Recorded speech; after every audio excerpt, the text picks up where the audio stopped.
Dr. Herbert Hopkins was a doctor and hypnosist from Maine who found himself at the center of one of the most bizarre encounters with what many in the UFO community refer to as Men in Black.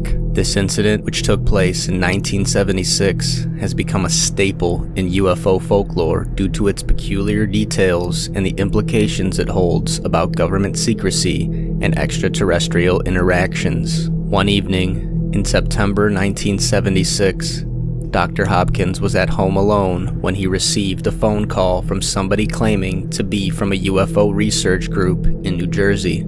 The caller, identifying himself as the vice president of the organization, expressed interest in discussing a UFO case Hopkins was involved with. Agreeing to the visit, Hopkins went to turn on the porch light to guide his guest, only to find the man already arriving, which was odd given the timing. The visitor was described as extremely unusual. He was completely bald, with no eyebrows or eyelashes. His skin was extremely pale, almost white, and his lips were painted with lipstick, which Hopkins found particularly striking. He wore a neat black suit, white shirt, and a black tie. His attire was immaculate, but very conservative, fitting the classic MIB description. The visitor demonstrated an eerie ability. He asked Hopkins how many coins were in his pocket. Hopkins had 2. He then asked for one, which Hopkins gave him. The visitor had Hopkins watch the coin closely, and it gradually vanished before his eyes. The visitor then ominously stated that neither Hopkins nor anyone else on the planet would ever see that coin again. They talked about UFOs,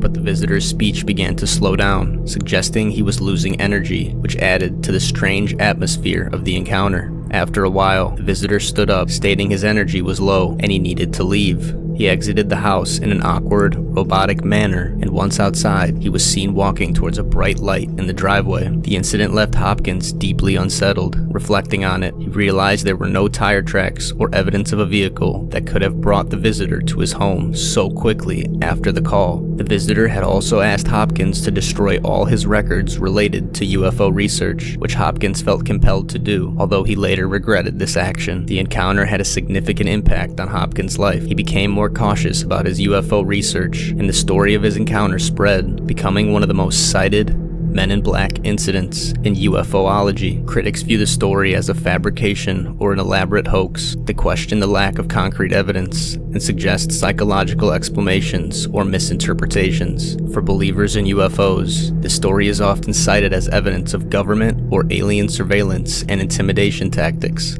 aimed at silencing those who delve too deeply into extraterrestrial phenomena. Hopkins' encounter follows a pattern seen in other Men in Black stories: sudden appearances, knowledge of personal details, bizarre behavior, and warnings or threats. The Dr. Herbert Hopkins incident has contributed to the lore surrounding Men in Black, influencing books, movies, and discussions within the UFO community. It serves as a narrative device to explore themes of secrecy, the unknown, and the potential for government cover-ups regarding UFO phenomena. The story of Dr. Herbert Hopkins and his encounter with Men in Black is a fascinating tale that encapsulates the mystery and fear surrounding UFO encounters. Whether viewed as a factual event or a compelling story, it highlights human curiosity about what lies beyond our understanding and the lengths some might go to keep such knowledge obscured. While the incident lacks hard evidence, it continues to captivate those interested in the unexplained, encouraging debates on whether such extraordinary encounters are possible, or if they are simply products of human imagination and fear of the unknown.